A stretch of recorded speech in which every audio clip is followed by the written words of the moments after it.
खुद को पाना है तो सबसे बढ़िया तरीका है कि दूसरों की सर्विस में खुद को खो दो। गेस करो।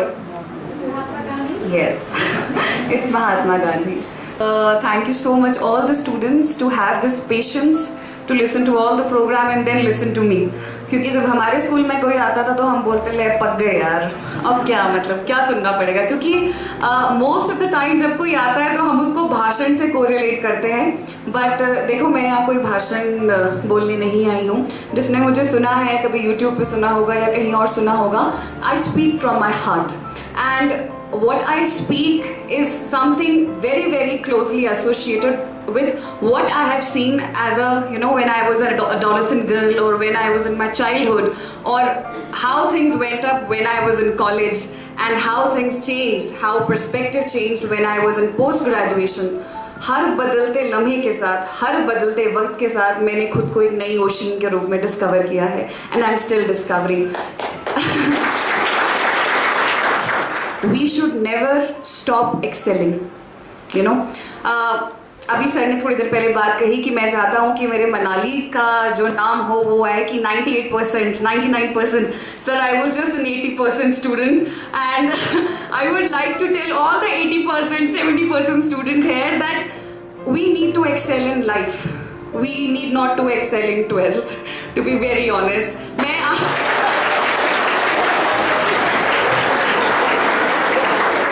वो जीन्स अच्छे थे तो शायद हम इंटेलिजेंट थे, जैसे एल्बर्ट आइंस्टाइन थे। लेकिन कुछ ऐसे भी लोग हुए लाइफ में जिन्होंने हार्डवर्क का दामन कभी भी नहीं छोड़ा and they excelled in life, not in just their boards और यू नो एग्जाम और कॉलेज और post graduation, but they excelled in life.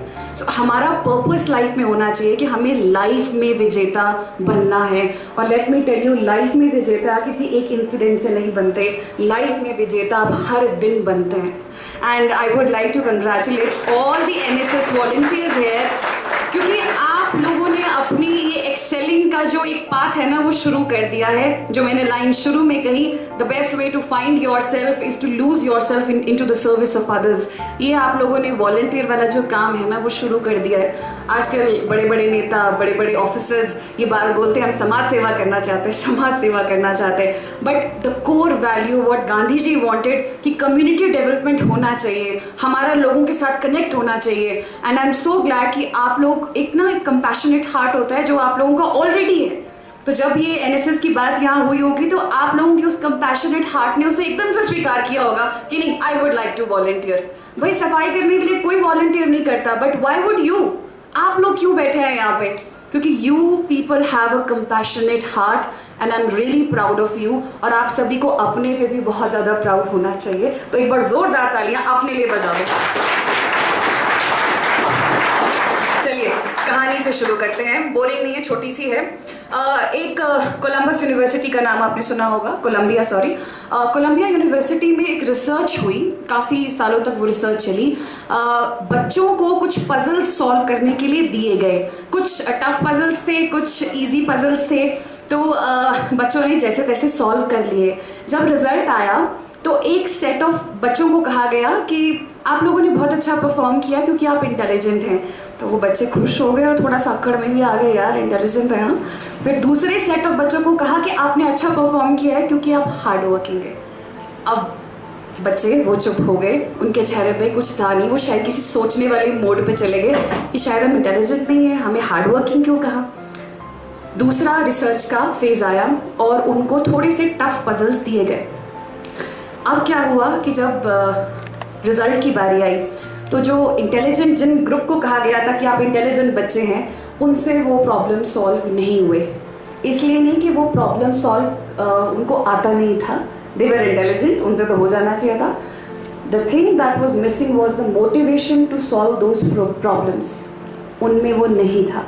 The second set of people, जिन बच्चों को कहा गया कि आप लोगों ने अच्छा परफॉर्म किया है क्योंकि आप हार्ड वर्किंग थे, उन बच्चों ने अपनी दिन रात लगा दिए, वो बोलते हैं ना to burn the midnight oil, उन प्रॉब्लम्स को, उन पजल्स को सॉल्व करने के लिए। और वो बच्चे जीत गए और उन्होंने सारे के सारे प्रॉब्लम्स जो थे वो पजल सॉल्व कर लिए। तो अब बताओ फर्क कहाँ रह गया? क्या इंटेलिजेंस की बात थी? क्या हार्डवर्क की बात थी? This principle is known as the focus, the centre of focus. और एक और प्रिंसिपल, इसका नाम है, इसको बोलते हैं द लोकस ऑफ फोकस।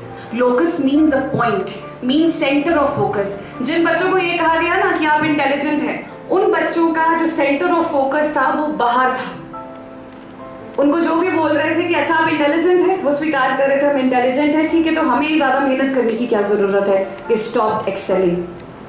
लेकिन जिन बच्चों को ये कहा गया कि आप जो है आपने अच्छा परफॉर्म किया है, आप हार्ड वर्किंग है, उन्होंने कहा चलो अब हार्ड वर्किंग का ही दामन पकड़ते हैं और कुछ चेंज लेकर आते हैं, हम तो इसको करेंगे करेंगे, क्योंकि hard work is something that is completely 101% in your hands, क्योंकि उनका सेंटर ऑफ फोकस उनके अंदर था, बाहर नहीं था।